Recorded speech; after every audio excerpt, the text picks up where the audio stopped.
Hare Krishna, dear devotees.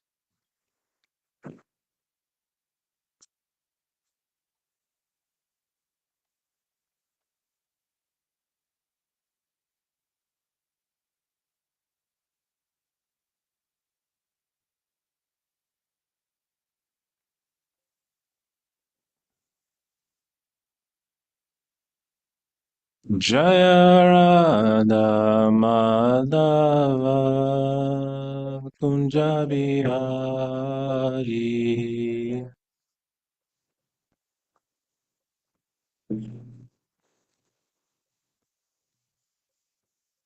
Jaya Radha Madhava Kunja Bihari.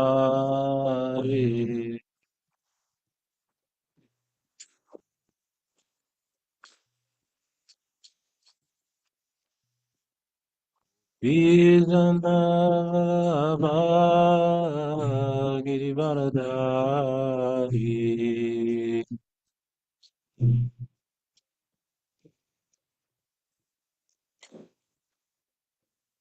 Jaya Gopi Janavallabha Girivaradari.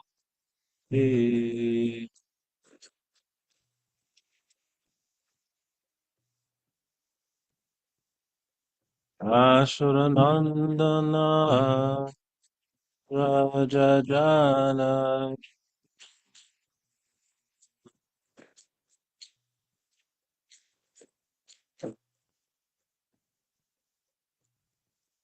Ashuranandana Raja Naranjana.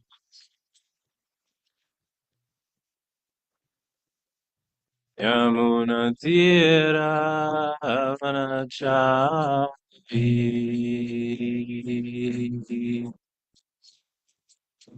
Yamuna Tira Vanachavi.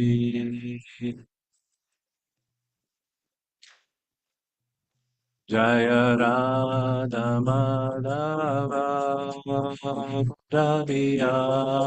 Ravi.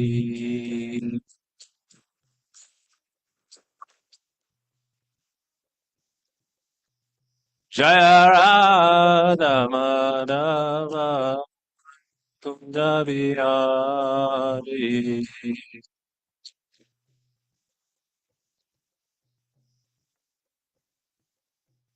Jaya Gopi Jannavalabha Girivaradari.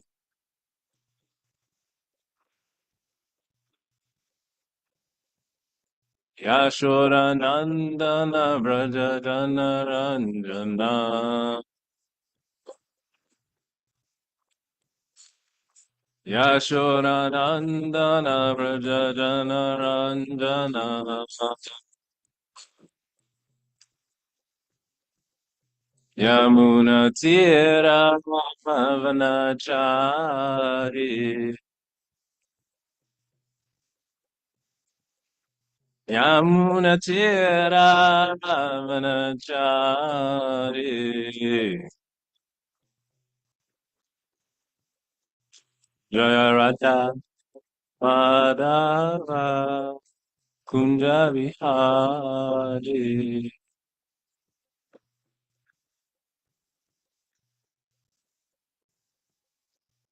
Jaya Shri Krishna Chaitanya Prabhu Nityananda Shri Advaita Gadadha Shiva Sadi Gaura Bhakta Vrinda.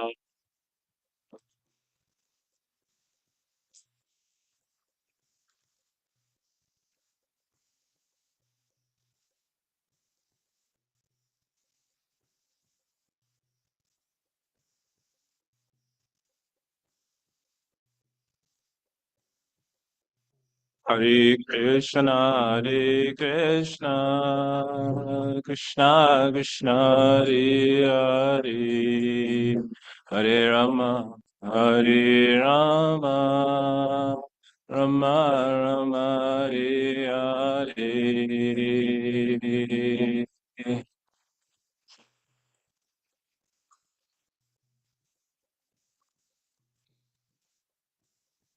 Rama,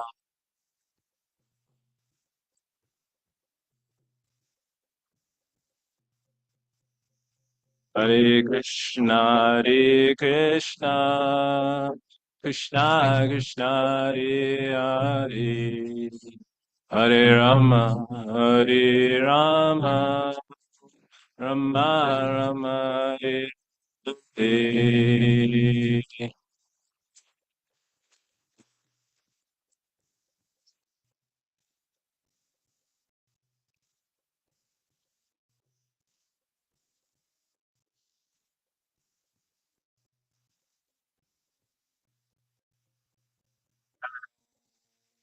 Vishnu Padaya Krishna Prasaya Bhutale Srimate Bhakti Vedanta Swami Niti Namine Namaste Saraswati Deve Gauravani Pracharine Nirvishesha Shunyavadi Paschatya Deshatarine.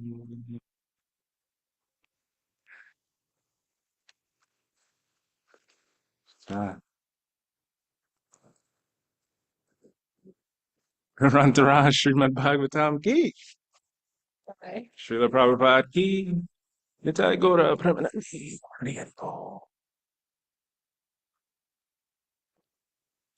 Om Namo Bhagavate Vasudevaya.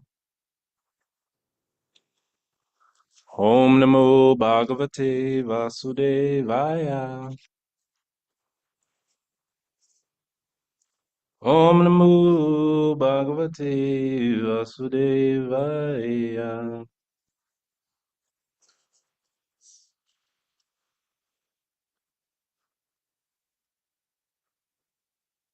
Today we're reading from the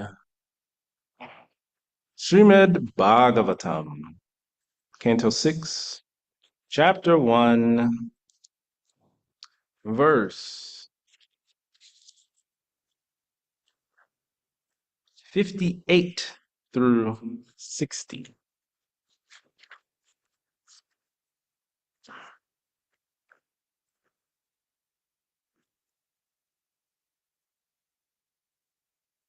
Ekadasu vanam yata vitir sandesha kridvija adayatata avrita phala pushpa samitkushan daradasha kaminam kanchit chudram saha bujishaya.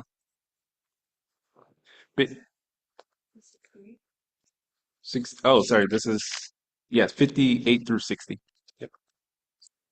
Pitva cha madhu Marayam Madargunita Nitraya Mataya Vishlatan Nivya Vyai Pitam Nirapatrapam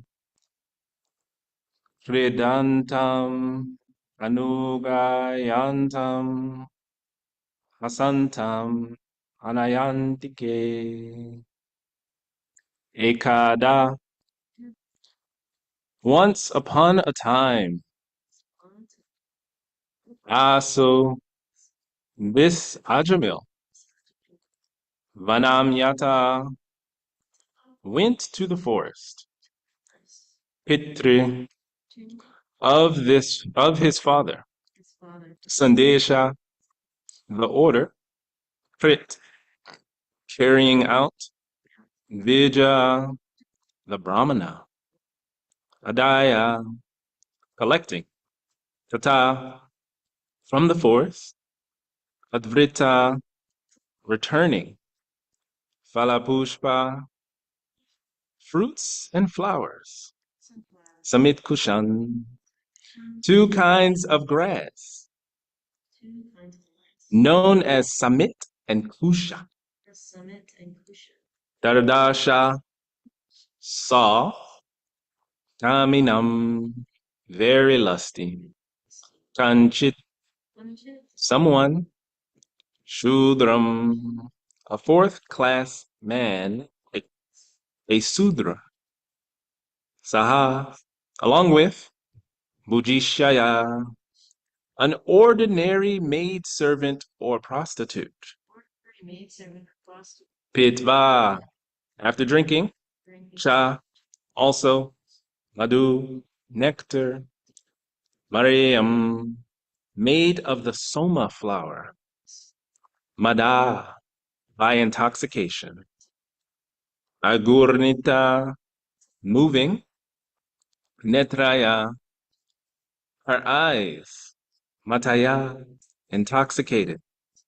Vishlatnivya, whose dress was slackened.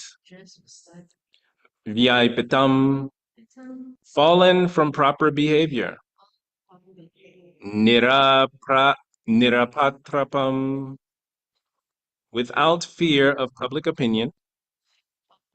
Kridantam, engaged in enjoyment. Anugayantam, singing. Hasantam, smiling.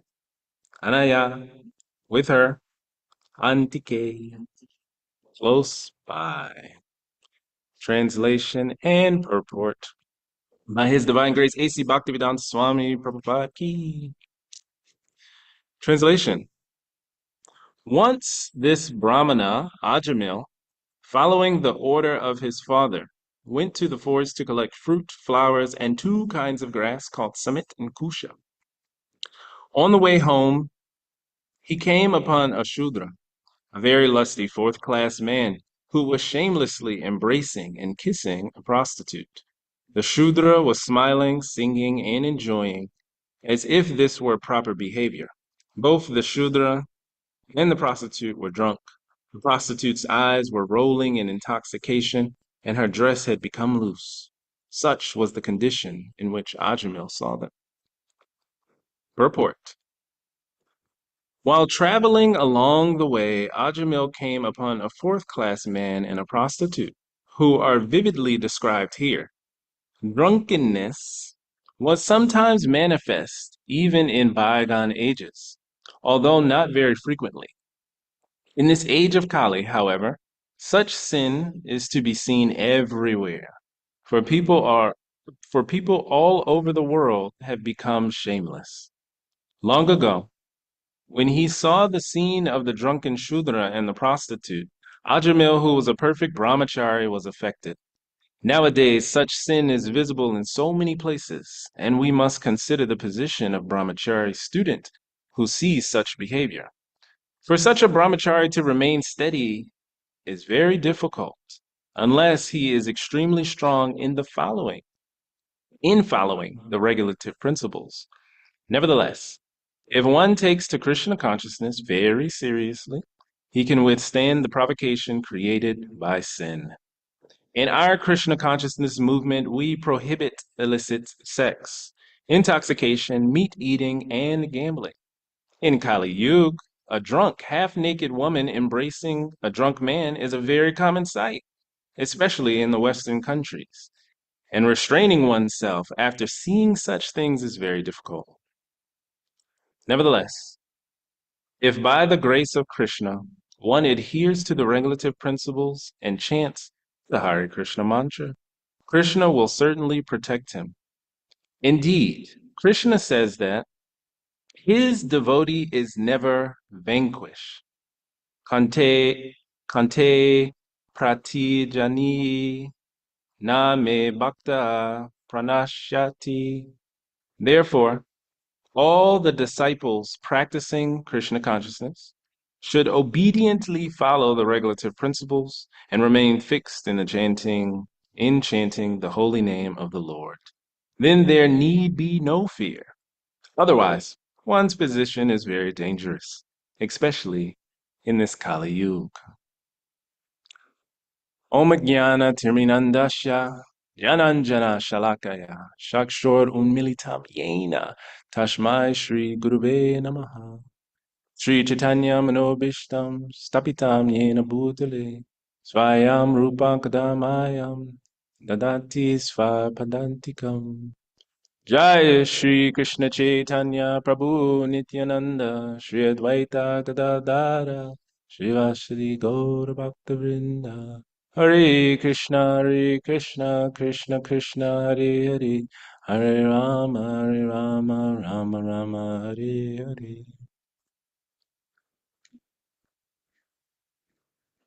All right, thank you, dear devotees, for joining us in person and online. So we are in the pastime of Ajamil. And this is a very pivotal moment in Ajamil's journey. We see that Ajamil is first just walking, having a casual stroll, if you will.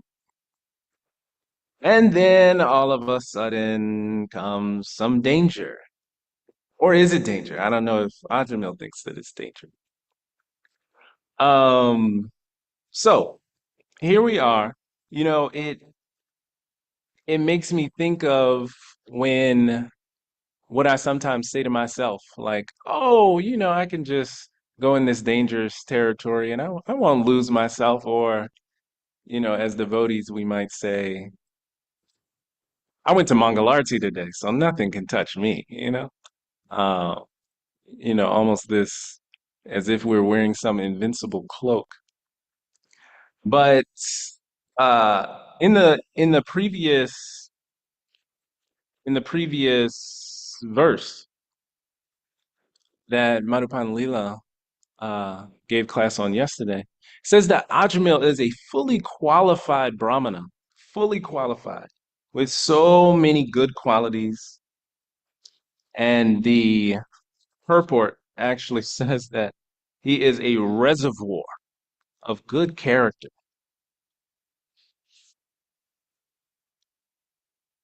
I don't know about you, but I don't consider myself a reservoir of good character. I feel like it's going to take a life's journey to get there. So if Ajamil is a reservoir of good character and he is still able to, have this dangerous situation come upon him where he comes into contact with a Shudra and a prostitute, and in him something is starting to stir. So we too have to watch out for these dangerous situations. Um, unless, of course, you're some level beyond a fully qualified Brahmana of Ajamil. And we ask this question, what is beyond? Okay, how can I not get rocked off of this steady boat? Um, so I actually I have a lot of examples here. Um, I like to say I come from a history of false ego. Um, I can point out a lot of instances in my family, but also even if I just look at my own journey. So for me, it was this fascination with cars. So my pre-bhakti journey, I remember I had this. My second car was this. No, I actually go to my first car. So my first car was this 1993 Pontiac Firebird, and I wanted this car because it made a lot of noise. And I was like, if I drive this car, people are going to be watching down the street, like, oh, what is he driving? It was never really like that. I mean, the car was beat up. The loud noise that it was kind of because something was wrong with it, not because it had some V8 engine. So anyway, I'm just driving my false ego down the road. Um, and then that car lasted me about a year. And I was like, okay, why couldn't it last just a little bit longer? I think I spent like, I don't know, $1,000 on it. So you get what you pay for. Um, and then I was like, okay, it's time to upgrade. So I got this 2008 Grabber Orange Mustang. Ooh, and I was like, this is an upgrade. Grabber Orange, it was this bright color. And, I went into AutoZone and got these letters. And I spelled out my last name because it's a short last name. And I put it on the hood of the car. And I said, oh, yeah, this is good. This is good. This is good. People are going to see this. Like I'm doing something with my life. Um, and it's just building up this thing. And I'm validating it in my brain. I'm like, okay, I deserve this because I do a lot of good things. I'm a good person. I serve people. So anyway, that car, how much time did I get out of that car? Maybe 2 years. I think 2 years out of it. And then out of nowhere, the car hydroplanes in the rain. Hydroplanes in the rain. Pretty much at the peak of this, false ego stage. I'm driving friends around. I'm like, yeah, hop in my car, hop in my car. I'll take you there. I'll take you there. Anywhere you want to go, I'll take you. Okay, so there that car goes. And now at this point, I have a little bit of a better, uh, more developed nature. So this next car that I get is this black SUV Kia Sorento because now I want to do Uber. I want to serve people. I want to serve others. I want to be able to haul um, things if people need it to be hauled and moved. So, there's a little bit more service attitude. And again, I'm still validating it like, yes, I deserve this because I'm serving people now. And, I have so many good qualities. And what can go wrong with this car? There's no way. There's no way. Um, and sure enough, a few years later, somebody hits me randomly, and totals the vehicle. I'm okay, not really scarred, but the vehicle is totaled. So here's this other instance of this mood of I think I am, almost untouchable, invincible. I'm serving, I'm doing good qualities. How can something bad happen? So it makes me think of these other times. And maybe we could all think of a time when we really felt like we were on top. And we felt like we were on top and maybe felt a little untouchable. And then is that the same place you are now, right? Are you still on that top level? Or did something happen? Did something out of your control actually occur? And sometimes I say, God, you got my back. There's what can actually happen in this material endeavor. So then to top it all off, okay, I had my car phase, and then um I guess this began when I was 21 years old. So I was the 21-year-old that you have a lot of 21-year-olds that's like, oh, I can't wait until I turn 21 so I can go out and party and go out to the club. I don't need this ID and so on and so forth. If you're from, at least the USA growing up in a normal material world and ecosystem. But not me, not me. I wasn't excited for the intoxication phase. I was excited to go to the casino. So that was my thing. I was like, "Oh, when I turn 21, it is on at the casino."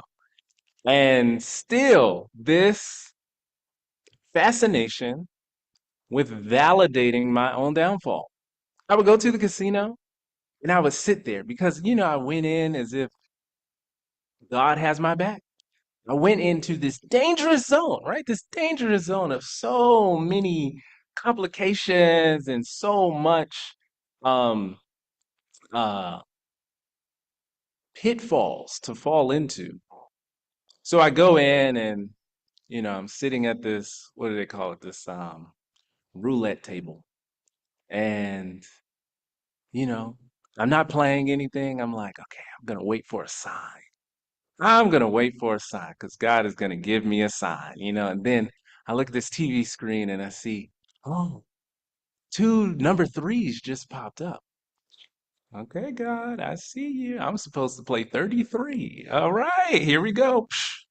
And then the dealer rolls. It's not 33. Okay, okay. Maybe I read the sign wrong. Maybe I read the signs wrong. Okay, give me another sign. Oh, okay, red, red. Okay, put it all on red. And then it's red, and I'm like, thank you, God. Thank you. Thank you so much. You are on my side. My goodness, let's keep playing. Um, and then I play again. I think it's another sign, and this cycle continues. This cycle continues on and on again of thinking that God has my back in this very dangerous territory and zone. So similar to Ajamil, right? We see that Ajamil is very learned in the Vedas and just good character, just a really good person, executing all of the Vedic injunctions, very mild, gentle, kept his mind and senses under control. But yet we turn one verse later, and Ajamil is traveling along the public way, which I love Srila Prabhupada's purport saying that, it's the public way. There are things that can happen here. So it's already some lurking danger, and comes across this scene, this scene that as we'll see play out later, really, really sparks something dormant that was in Ajamil. Um, And it says here, it says in the purport, for such a brahmachari to remain steady is very difficult, even if you're on Ajamil's level, unless he is extremely strong in following the regulative principles. So it's tough. It's tough. I don't know if anybody has scenarios like that where you're sort of playing with fire. So I was actually a what they call I don't know if you've heard the term pyro kid. Um, and there's actually a real scientific term for it. It says child pyromaniac. It's something that you can actually get diagnosed with. I wasn't diagnosed with it, but definitely had the symptoms. So I'm this pyro kid, and he's essentially a kid that loves playing with fire. And literally, I'm not talking metaphorical fire, I'm talking actual fire. So it made me look up the definition because my fire, I don't know if you would call it an addiction, was for anything. I would like see a piece of paper and I'm like, I wonder how long it'll just go up in flames or how big the flame will get, just fascinating. Something about fire and lighting things and matches and plastic bottles and like just seeing what it could do. It could take so many different shapes. Something about it was fascinating to me. And then I looked this up. I looked this up after reading this verse. I was like, okay, what is this? Because something is connecting here. So it says a pyromaniac is primarily distinguished by a compulsion to set fires in order to relieve built up tension. A key feature of pyromania is repeated association with fire without a real motive. So, similarly, there's some sort of relief of built up tension. I found that so interesting and so relatable to what Ajamil is going through right now. He's put himself in this situation where you could say he's playing with fire. He's playing with fire. And he has this built up tension. He has this built up tension of lust. So much so that when he played with fire, he got what? He got burned. Sizzle. You could hear the sizzle in the purport. So it also says that this pyromaniac has an association with fire without a real motive. Without a real motive. It makes me think of in my pre-bhakti days when everything casual was emphasized and highlighted. So casual drinking and casual sex and casual gambling and the casual cheeseburger, it's all very casual. And you can't really point to a real motive, a real point on why I might be doing this thing, why I might be engaging in this activity. But when we don't have a real motive, it engages us in these temporary rewards with long-term consequences. And now I'm looking at every aspect of my life. In what other ways? Even as a devotee, you just being a devotee doesn't mean that you're you're free from this crave for temporary rewards. But in what ways are we engaging in temporary rewards and having long-term consequences? You have small ways of doing that, and there are bigger ways. Like I loved Madhupan Leela's story yesterday about just the temporary reward of the sweet in the prasadam hall that she sees. And she knows, oh my goodness, she knows the longer term consequences will outweigh the temporary reward. So I love that story. And yeah, it makes me think of so many things. It makes me think of music. So for those who don't know, part of my background is you can say in music and producing I guess songs and stuff in studio world. Um, but it really fascinates me what is nowadays charting number one billboards. So you have, for those who don't know, there's basically this ranking system of all music called billboards. So you can always Google something. You can say, "Hey, what's number one right now in the world? What's number one in the U.S.?" So, whoo, when you look at this list, I remember looking at this list back in February of this year, and sorry if anybody knows the song. Somebody out there might know the song. But number one was the song called Kiss if anybody knows, by Megan Thee Stallion. Oh, and if you look at the lyrics to this song, anybody with intelligence would immediately know how far we have fallen as a society at whole because this was number one, not in the US, right? You would think, okay, maybe the United States is more accustomed to such profane, explicit lust written out in song form. But it was global. It was number one on the global charts. So that tells you not just as a Western society, but as a whole, we are stemming very, very, very, very low. So I won't read the lyrics to you because I would really have to go outside of the temple. Um, but it begs this question, and can I be rocked? If I listen to this song, okay, I might like the beat, or maybe I like some previous tracks by this artist, and oh, I went to Mangalarti today, I chanted my rounds, so I'm just listen. And this is mood. This is this mood that we have in so many activities that we cannot fall down. We can't. We can't. We can't. Even though we know it, right? We may have read it. Yeah, okay, okay. I see some people have fallen down in the past times of Srimad Bhagavatam,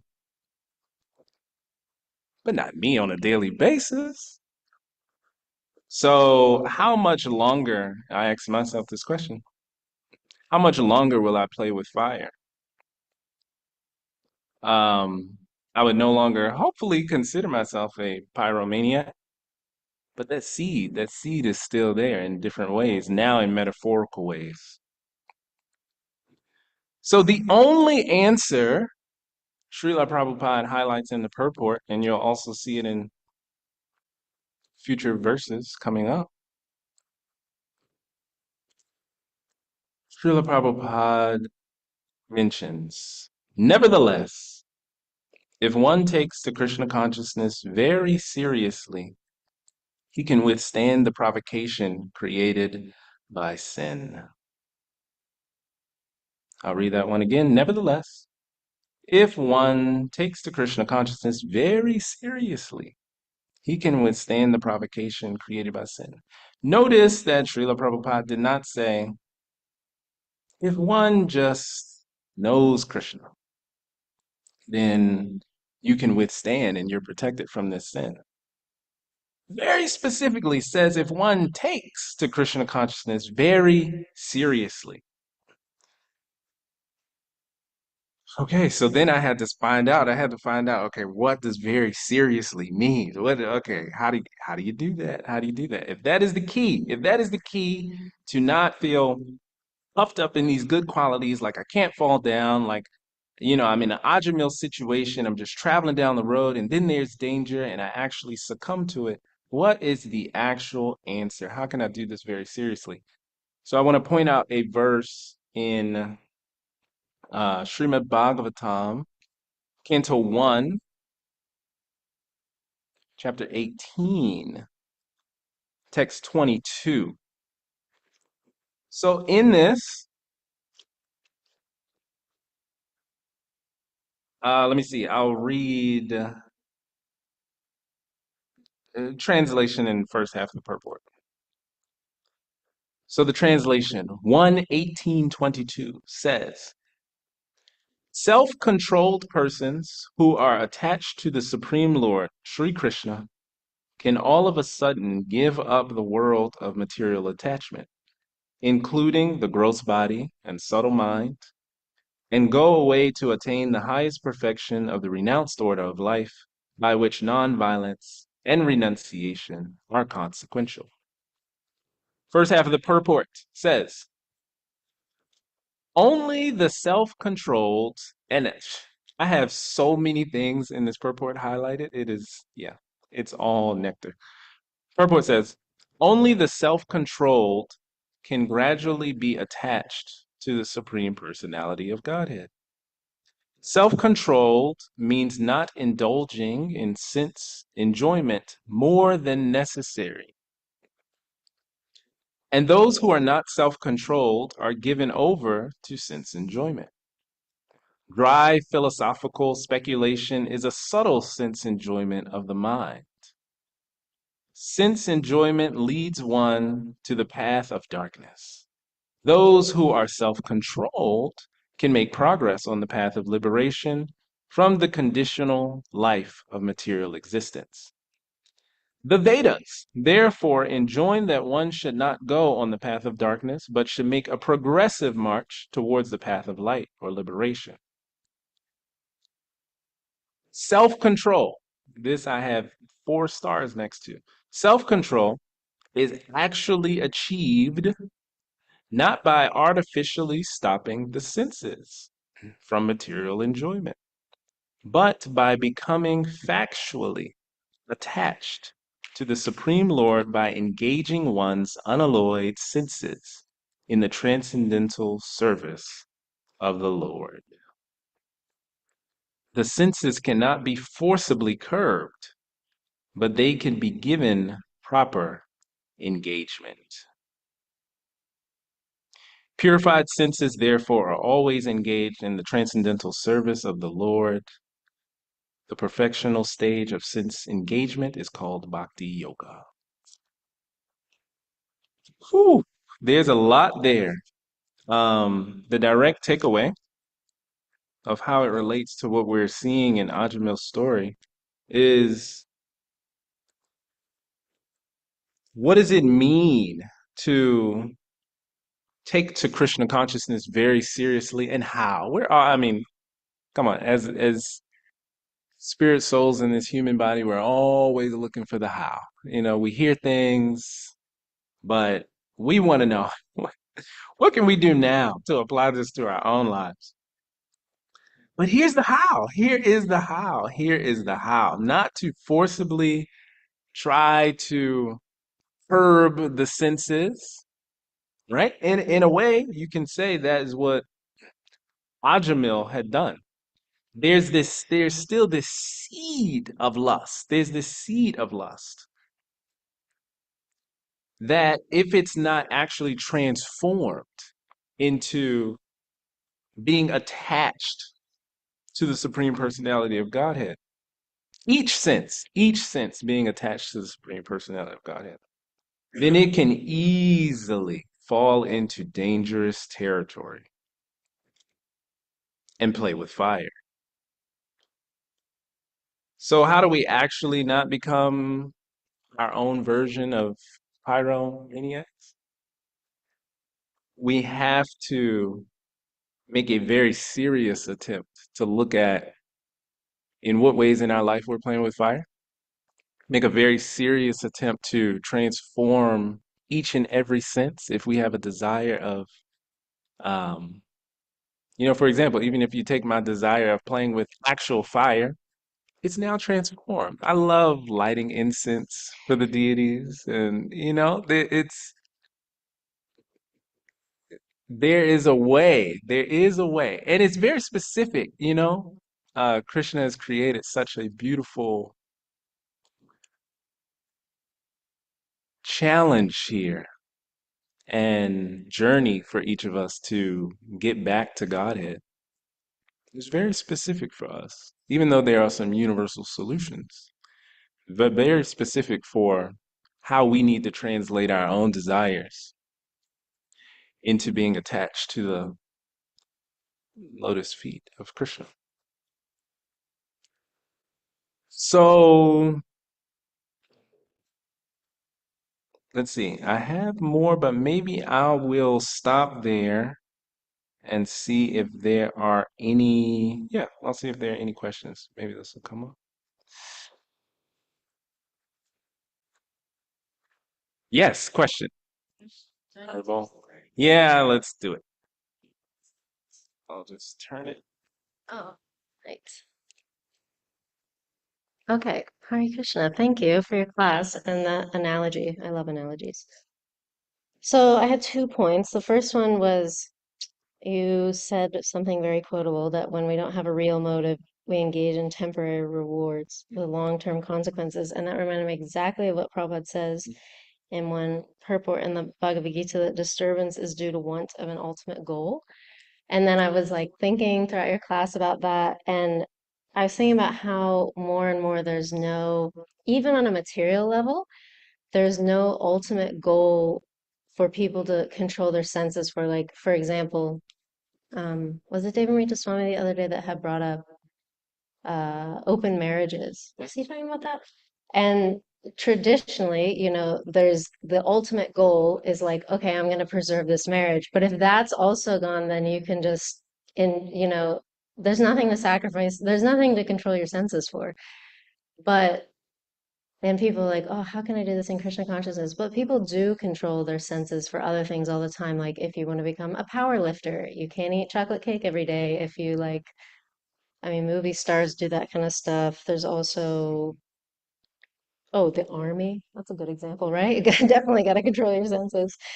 But yeah, it's just so interesting how then, like, as devotees, I guess sometimes like, oh man, really got to control my senses. Why? But it's like if you have such absorption, you have like a mission in Krishna consciousness or like a service to really like sink your teeth into it, it becomes so easy. And then the second point was, thanks for bringing up the power of music, because actually, not only are the lyrics like crazy, but I was talking to my brother about this because I saw something that was like, they make specifically like hip hop or pop songs too that they put on the radio at a certain like hertz level that's like they're doing some crazy, very devious stuff that's like meant to, I mean, essentially lowers you already to like the mode of ignorance. But then I asked my brother about this because he's a producer, and I'm like, is this like true? And he said, yeah, that's totally true. Like it's literally meant to like, he didn't say lower your consciousness, but essentially lower your quote unquote vibration. And then he said that in the 80s also, because so many producers were like high on cocaine, like while they were making it, he said something about the level that they put it off, that they put 80s music at also is meant to like replicate the like addictiveness of cocaine. And I was like, it was way over my head, but yeah, it's like Maya's, I mean, there's people with like a concerted effort out here to like lower Yes. the consciousness, you know? Anyway, do you have any thoughts Thank on you. that? Yes, I do. You So, yes, thank you for that point. Um, it's very true. So, I've actually studied this. If anybody has heard of cymatics, so cymatics, if you get a chance, it's actually fascinating. You can type it in on YouTube just to look at like a cymatics experiment, which is basically you put some liquid, some water in between two speakers. And if you play those speakers at different frequencies, right? High frequencies, low frequencies and stuff, you can see it change and shift patterns in the water. Very geometric patterns. And the lower it goes, the crazier it gets. If anybody knows the element that the human body is made up most of, it's water. So sound, I mean, that's the reason why the Maha Mantra is so effective. Not only is it transcendental and not of this world, but also it's sound, it's vibration, it moves us. We feel something. It's moving everything in us, internally and externally. So when you watch this cymatics experiment and you connect it to music, there's this instrument called the 808. So this 808 is the most sub frequency that you can get, blow out your subwoofers type of boom, boom. And it's in everything now. It's in everything now. It's an artificially created instrument. There's nothing even in this real world that can go that low. So artificially synthetic instrument that producers use all the time now. And you're right. It is doing something to us internally, right? And there's so many experiments done on this, like how people actually feel and what their emotions are after listening to sustained low frequencies for a long duration or even a short duration. So, yeah, there are a lot of things at play that we can just, pass a blind eye to. And it's like, oh, but this is good because temporary reward, 3 minutes song, average song is 3 minutes. Long-term consequences, long term. Yeah, and we can see how it's actually darkening our consciousness to the point where um in this purport of the chapter that we just read in Canto 6, Srila Prabhupada says, in this age of Kali, however, such sin is to be seen everywhere, for people all over the world have become shameless. And that's how it is. We don't even care as a society at whole. We don't care anymore. We don't care. I mean, there's no limits. There's no limits. And even when we think like, oh, it would be bad if somebody did that, right? Before it used to be bad to highlight abuse, like actual physical abuse in songs. That was once a bad thing. Now it could be the number one song. Number one song, beat me up this way, choke me. I mean, really, it gets really, really obscene. But it's normal. It's normal. And we're like, woohoo! Put it on repeat. And yeah, not only is it tackling us, destroying us, but also the people that um, we're also supporting this by listening to it. So, yes, thank you. Get a chance, look up cymatics, and it all makes sense. It all makes sense. Yes.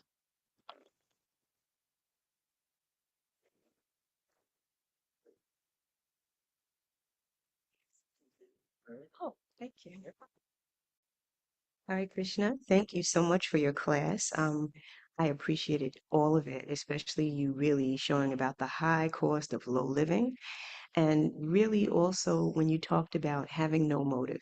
Mm, And that's a huge thing because we really are only headed in one direction or another. We're advancing in sense gratification and destruction, or we're advancing in Krishna consciousness. mm, It's really just that simple. yeah. I'd like to think we can, like, Tiptoe. yeah, or stand on, on the fence, Uh, but there really is no, you're going one way or another. So, in line with that, a few weeks ago, a couple of weeks ago, maybe we had a class and Yasuda was talking about when you feel you want to do something, you think, oh, I should buy that, or you should ask yourself, what sense is this engaging? Like, what is this really doing? And then you took it a whole nother level when you talked about, I need to examine my motives. So I'd like you to talk a little bit more about how, as we are advancing in Krishna consciousness, should we make ourselves more self-aware? And what do you do to examine your motives? Thank you. Yeah, thank you.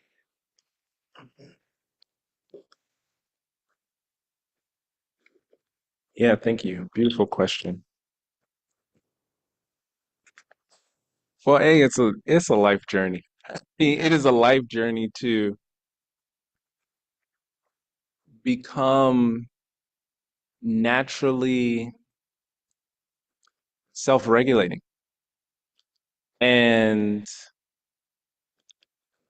I know personally, for me, I take to the instructions of the Shastra, which is the more we the more we hear and chant, I mean, the more things that we engage in daily activities start to at least be questioned, right?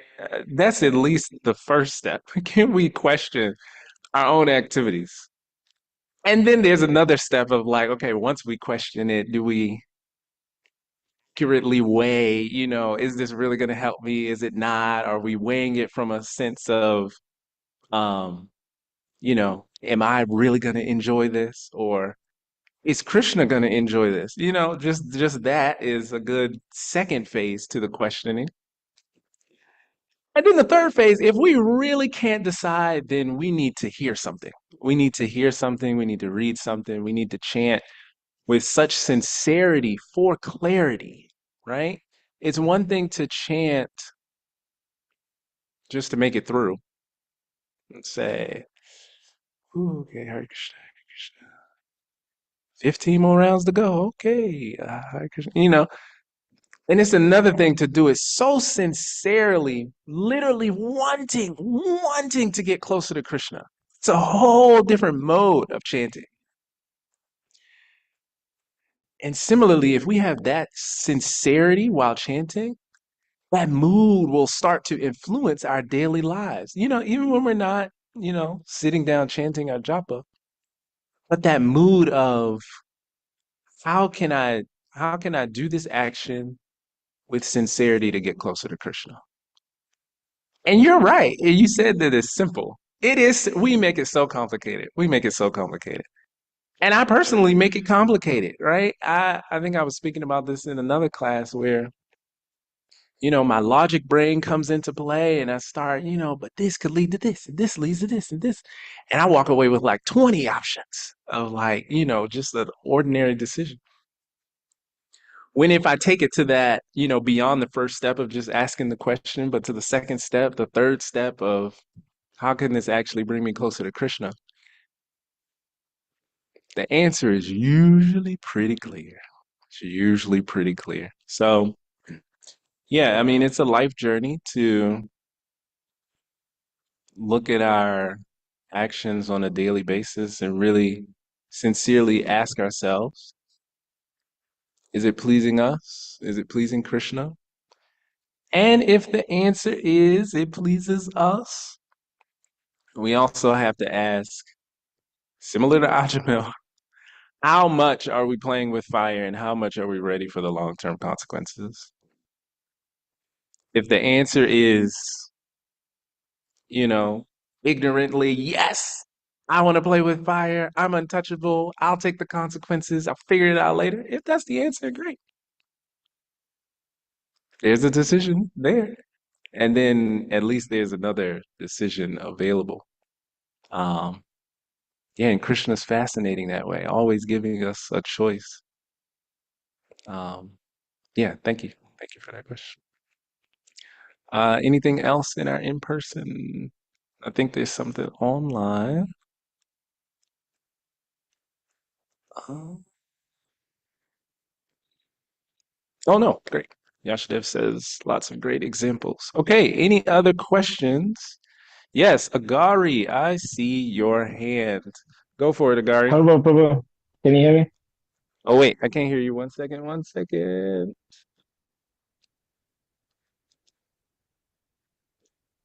Can you hear Okay, me? 8K. Yes, gotcha.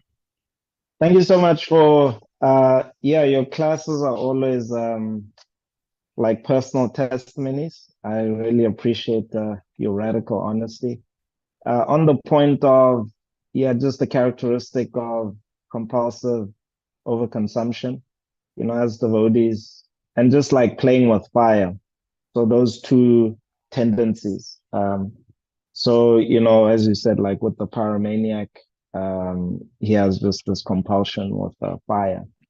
Hmm. So, yeah, my question relates to um, it's like a follow-up from Lila Kishore Mataji's question is that, okay, you can know your motivations, analyze your actions on a cerebral point of view. So this is my motivation. But there's also a level of like addiction with like compulsive behavior. So for example, like with the brain's reward system, it's like it's just a weakness. Mm. So, you know, it's just built into that. And, you know, people who need to overcome addiction, they need like a different type of treatment and things like that. So, and then, so my question to you relates to like giving up mainstream media is like, if I Mm. have a compulsion of consuming either Hollywood movies or music as a practicing devotee, um, and the addiction is really the lower self and the like asserts itself biologically on the brain level. No, great How do question. you is it I think they're about to open the doors. So we might have to table this one. Grantara Srimad Bhagavatam ki, Srila Prabhupada ki, Nitai Gora Prabhupada Hari Hari Bol. Thank you.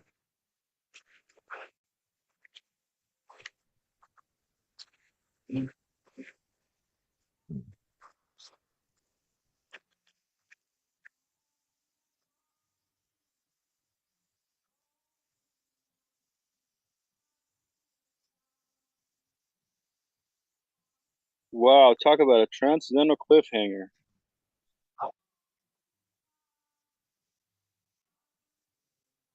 Hari Bol. I think they yeah, the deities have opened.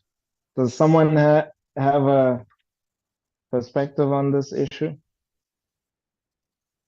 So how do devote my question is how does a devotee give up addiction using the practice of bhakti yoga where the addiction is coded on the level of biology and but the addiction is not clinical, like so you can be addicted to sweets, give watching movies, but when you go to a psychologist they won't classify you that you have a clinical addiction, but you see that actually I actually have a compulsive overconsumption. So you might have given up one thing. It's a bit like Boga and Tiag. So you give up one thing and then it creates space and then you take shelter of another thing. So yeah. So you give up gambling, you starting out whatever, and then you want to take more shelter of yeah, just watching stuff online.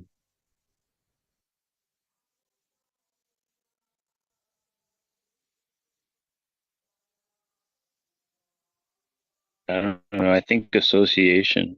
I mean, a lot of the hippies were hooked on drugs, but associating with Prabhupada broke them out. I think maybe strong association. Like if you can't do it yourself, be around people who can lift you up until you're strong enough to, you know, kind of manage the until it becomes an urge instead of an addiction, and then maybe it's doable. That's all I can think of. Associations probably help with those strong addictions. Thanks, Prabhu. What about if the problem is like, say, chocolate? and your association has actually justified the consumption of chocolate. Or, watching, like, say, Hollywood movies, is that okay? The devotees that you live with or you're in contact with, it's just socially acceptable because it doesn't lead to disastrous consequences, but there is still a compulsive nature to it. And obviously, it's not uplifting, but within that association, there is a justification. So you can't like uproot.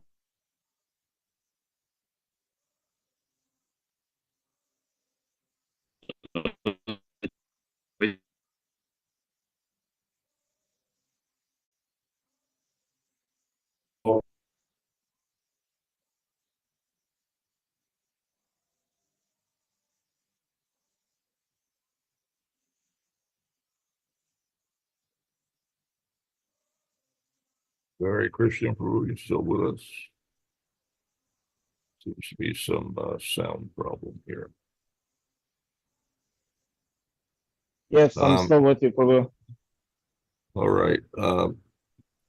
Bhagavad Gita, chapter 2, text 59. Krishna says, Vishaya parivartante niraharasiddehina prasavarjam prasokyasya param dirishtvara vartate. Means, though the embodied soul may be restricted from sense enjoyment, the taste for sense objects remains.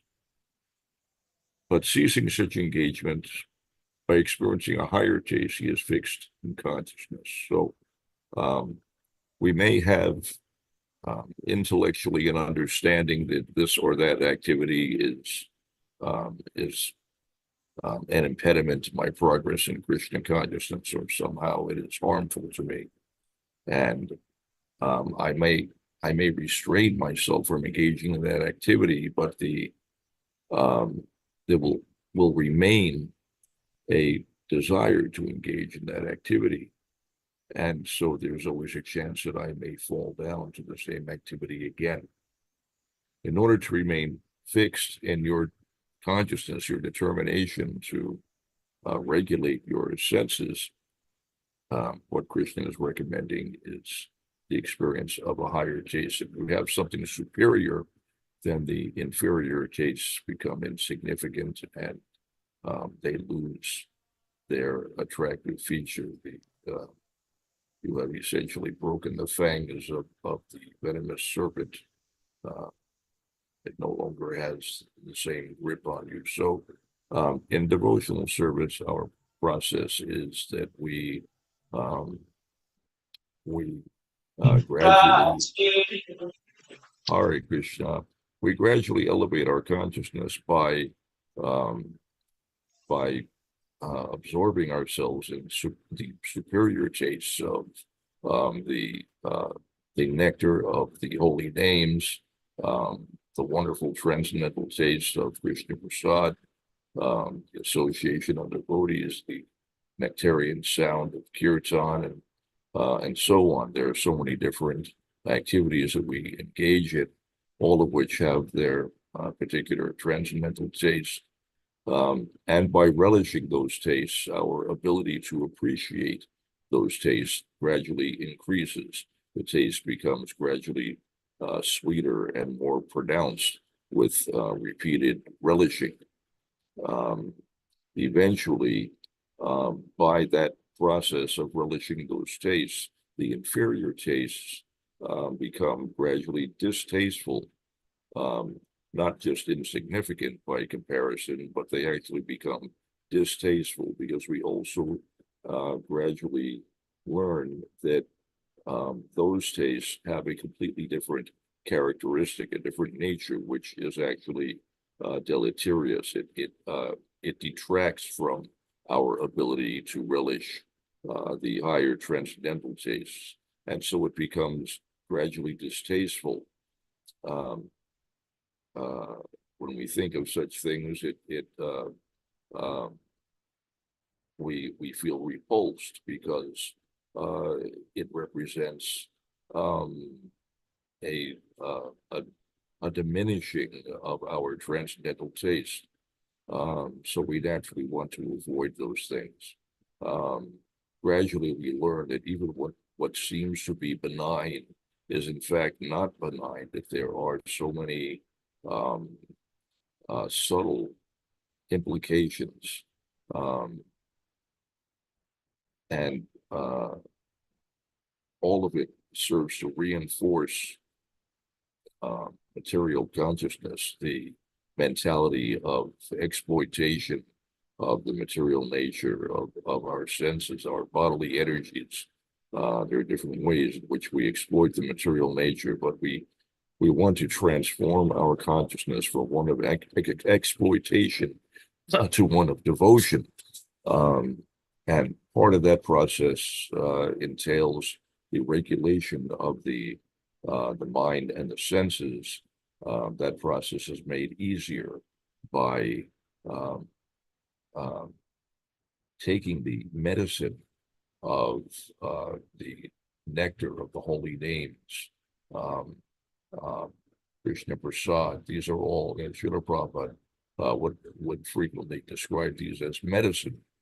Um, and it's a wonderful medicine, not only because of its extraordinary efficacy, but because there is no ill side effect.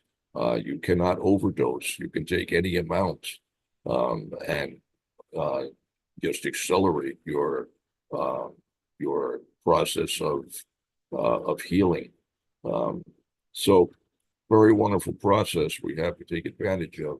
The more we apply it, the more we can benefit, and gradually, in an automatic way, a natural and organic way, we will want to detach ourselves, and we will naturally become detached from so many inferior types of engagement. Sometimes there's a necessity to just go cold turkey, to just drop something and then replace it with Krishna consciousness, because some things are just so destructive. Sometimes Srila Prabhupada would recommend a process of gradual extraction for someone who had some kind of addictive behavior. So, for example, to Shama Sundar Prabhu, um, he noticed that when he had engaged Shama Sundar in carving the first Jagannath deities, um, he noticed a pack of cigarettes. Um, and so he advised Shama Sundar that because he was addicted to cigarette smoking, he should gradually reduce each day, have one less cigarette than the day before, until eventually you come to the point at which you're not having any cigarettes. So that was one prescription that Srila Prabhupada gave. But generally, the prescription is you hear and chant, you honor Krishna Prasad, you associate with devotees, you read the books, you fill your mind with the subject matter of the philosophy of Krishna consciousness, the narrations of Krishna Lila, you hear the holy names, you associate with devotees and discuss all these things, you honor Krishna Prasad. It's a very, very powerful process, and it's very efficacious. It's very effective. You will see results very quickly. The more you apply the process, the more rapid your progress will be. You cannot do harm. There is no ill side effect. You cannot overdose. Take as much as you want, limitlessly, and the benefit just increases more and more. Eventually, all of the nonsensical attachments, all of the destructive habits will vaporize, and you can understand intellectually what is beneficial, what is harmful, and um, accelerate the process by deliberate determination to avoid the negative and consume more of the positive, um, but the real benefit is going to come by consumption of the medicine. The primary medicine uh, for this age is the hearing and chanting of the Lord's holy names. Lots and lots of kirtan. Um, and if there is some difficulty, if you're having trouble in the course of trying to extricate yourself from that entanglement of the mind and senses, their attachment to so many inferior or destructive behaviors, you can cry out to Krishna for his help. Yesterday, was it yesterday? There was a question about what to do. You want to cry out to Krishna in a mood of helplessness, but you're not really feeling it. You don't really have the mood, but so what to do? Is there an artificial way to try to induce that mood? The process is not that you artificially try to bring yourself to this point, but that I was trying to explain the other day that the natural circumstances of your life, which are in part engineered by Krishna, will naturally bring about the impetus. You find yourself repeatedly, consistently in situations in which you will feel the need to call out to Krishna. You will realize your helplessness or inability to solve certain problems that you face. You will have no recourse but to turn to Krishna for his help. And you will be able to call out in a very sincere and helpless way, with a sense of desperation and intensity, a very ideal mood that will evoke a response from Krishna. So I'm tormented by some mundane desire, and I can't shake it no matter how hard I try. I've been chanting and taking prasad, associating with the devotees, but after some years, perhaps, I'm still tormented by this desire. What do I do? And so, so, so you should ask for help. You can ask for help from other devotees, but in particular, you ask for help from Guru and Krishna. You can pray, and you can chant the Lord's holy names in a prayerful mood. You cry out to Krishna when you're chanting Krishna's names. Chant loudly, cry out to Krishna, begging for yourself. Please, Lord, help me. Please help me. I am helpless. I can't do anything about this. I need your help. Please help me. We are blessed to live in a wonderful place. Gita Nagari is a very, very special place. In other places, other temples, if you want to seriously cry out to Krishna, loudly calling Krishna's names, and devotees, when they do this, it becomes naturally a very emotional experience. Devotees will cry profusely when they call out Krishna's name. Their voice will choke up. The words will be broken. They will sound piteously distressed, and it can be a real disturbance to people around you when you do that. So devotees are disinclined sometimes to really release themselves and cry out to Krishna in a truly helpless frame of mind. sometimes devotees will misunderstand. Um, Particularly less experienced devotees may make the mistake of thinking that here's an individual who is just a sahaja. Is pretending, or trying to feign um, uh, transcendental ecstasy in order to get some attention, or some such thing. But transcendental emotions are a real thing, and it's something that devotees experience all of the time, and oftentimes they circumstantially have to cover these things because they will be misunderstood. Srila Prabhupada told us that in our temples, in the company of devotees, devotees will understand these things, and so you don't have to feel uncomfortable about actually crying in kirtan or something. But actually, my experience has been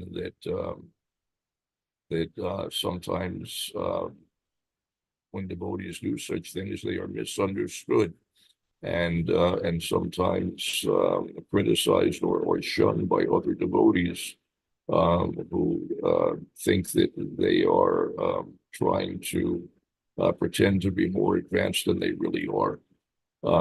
I even saw one instance in which a devotee had epilepsy, and uh, he had an epileptic seizure during a kirtan in the temple room. He fell to the ground and started thrashing around. And the devotees, young, immature devotees, thought this is just a sahaja. Um, and they picked him up bodily and threw him out of the temple and never let him back in. It was a terrible injustice, horrible, incredible act of stupidity. But devotees need to understand. Um, if you read Nectar Devotion, you'll see that Rupa Goswami gives wonderful descriptions of ecstatic symptoms in devotional service. Um, at least at Gita Nagari, we should be able to express these things without being uncomfortable, without being subject to criticism, and without having to be concerned that we're becoming a disturbance to others.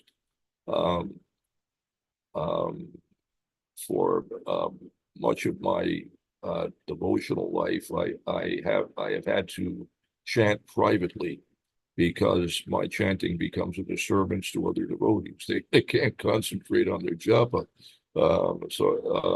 We're encouraged to chant in the temple room. I have to go someplace else um, where I'll not be a disturbance. But at Gita Nagari, we have the great benefit of having so much space, so much wide open space. You can go anywhere. You can take a walk in the woods and find a private situation and just chant your heart out. You can just belt out the holy names. You can completely let go. You don't have to worry about anyone being disturbed by your loud chanting or your crying. You can, profuse tears can be pouring down your face. You can look like an absolute madman. And it's perfectly okay. You're not going to disturb anybody. You can find countless remote locations all over the farm, many places where there's just no one around, and just chant your heart out. You should do that. You should absolutely do that. I can't recommend it highly enough, and I beg you, please do this. If you don't do this, you are missing out on something absolutely spectacular. Just find a private place, go off somewhere out in a field or in the woods or down by the creek or any place where you feel that you are in privacy, and just cry out to Krishna from the bottom of your heart with the utmost sincerity. Just cry out for Krishna's mercy, um, and watch what happens. You will be astounded. And by that process, you will make incredible advancement in leaps and bounds. You will experience ecstasy that will absolutely blow your mind. Anyway, those are some of my thoughts. Hare Krishna. If Agari Krishna Prabhu doesn't have a reply right now, Tara Prabhu, thank you. What yesterday you admit? Okay, Agari Krishna unmuted. Thank you, Jana. Thank you so much, Prabhu. I really appreciate that answer. Yeah, to chant and pray to the Supreme Lord without any inhibitions. I really appreciate it. Thank you so much, Prabhu. Jana? Thank you, Prabhus. Yesterday, Tarka Prabhu, you were talking about offenses, and you said that an offense can wipe out your spiritual bank account. And we always hear you discuss, and the scriptures discuss that whenever you create an offense, you commit an offense, you have to get forgiveness from the person that you offended. So if you get forgiveness from the person you offended, does that refund your spiritual bank account since you corrected that? Yes. Yes, as soon as you are forgiven, you are restored to your former condition. Yes. Yes, forgiveness will erase all traces of your offenses, and you can be reinstated and everything restored as though it never happened. And that is the if you read Chaitanya Bhagavat, the chapter about Jughai and Mudhai, that story, incidentally, does not appear anywhere else in our literature. If you want to read the story of Jughai and Mudhai, you can only find it in Chaitanya Bhagavat. It's not in Chaitanya Charitamrita. So in this story, Lord Chaitanya admonishes the devotees that he explains to them that once Jughai and Mudhai have gotten the forgiveness of Lord Nityananda, you may never speak of this incident again. Their offenses, their former life. It's as though it never happened. And anyone who criticizes them for their past is condemned and doomed. All of it is completely forgotten, forgiven and forgotten by Lord Chaitanya himself, and he expects all of his devotees to do the same. Forgiveness is important and very powerful, and once that forgiveness has been achieved, then everything is forgotten. It's as though it never happened. Hope that answers your question. Yes, that does. Thank you. Of course, we do still talk about Jagai and Madai's story.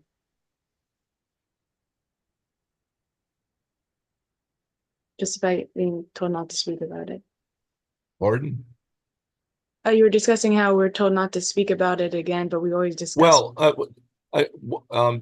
what I should clarify, not that we the narration of Jagai and Madai is a wonderful and transcendental story which we absolutely should hear and repeat. What Lord Chaitanya was instructing is that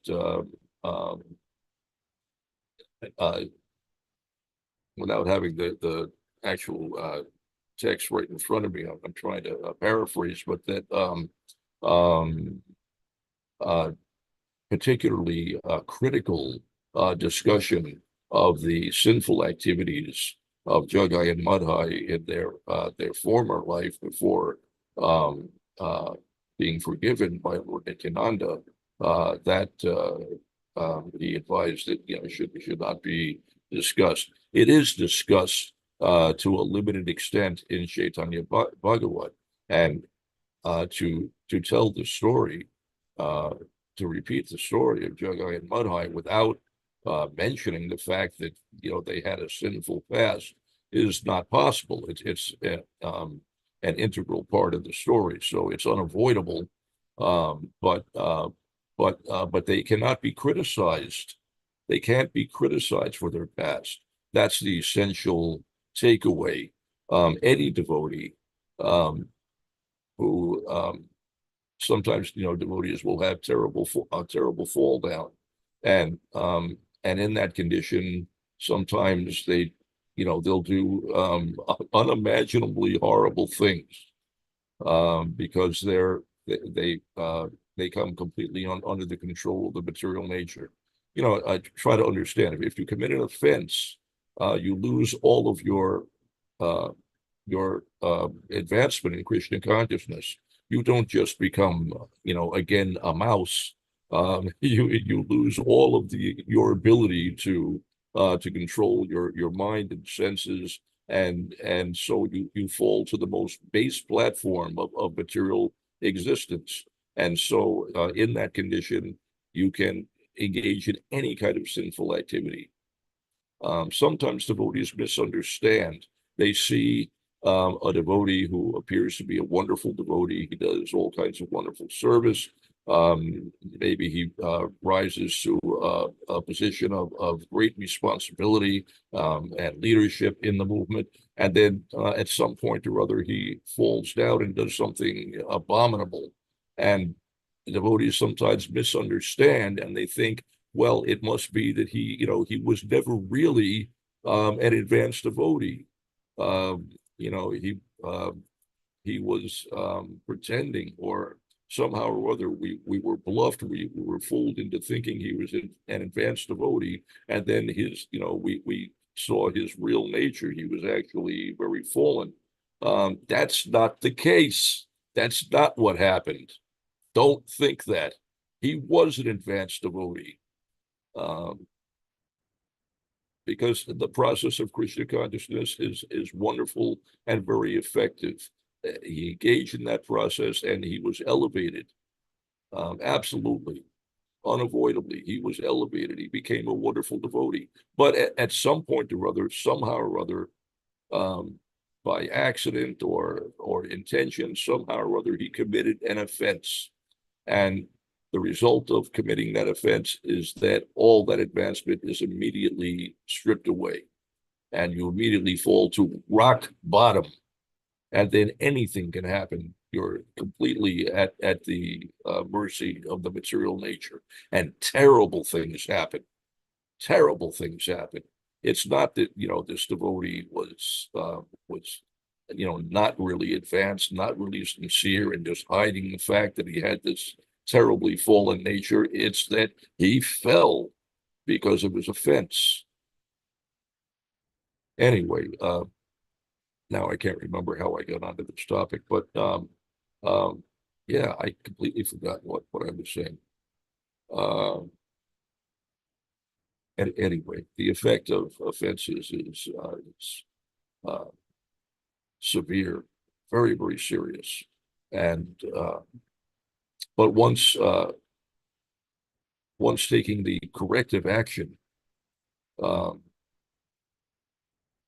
and in the particular example of committing Vaishnava aparadh, in which you offend a devotee, the corrective action is to get the forgiveness of the devotee. And so once that is achieved, then the nefarious, sinful activities, the offensive behavior of that individual are never to be taken into consideration again. You may not look upon a devotee in terms of his past sinful activity. That's an offense. That's also Vaishnava aparadh. Anyway, I think that's what I was trying to express. It's gotten quite late, where it's after 8:30, so I should stop. Thank you for a wonderful question. Hare Krishna. Thank you very much for a wonderful answer. Really elucidated a lot more for me. Thank you.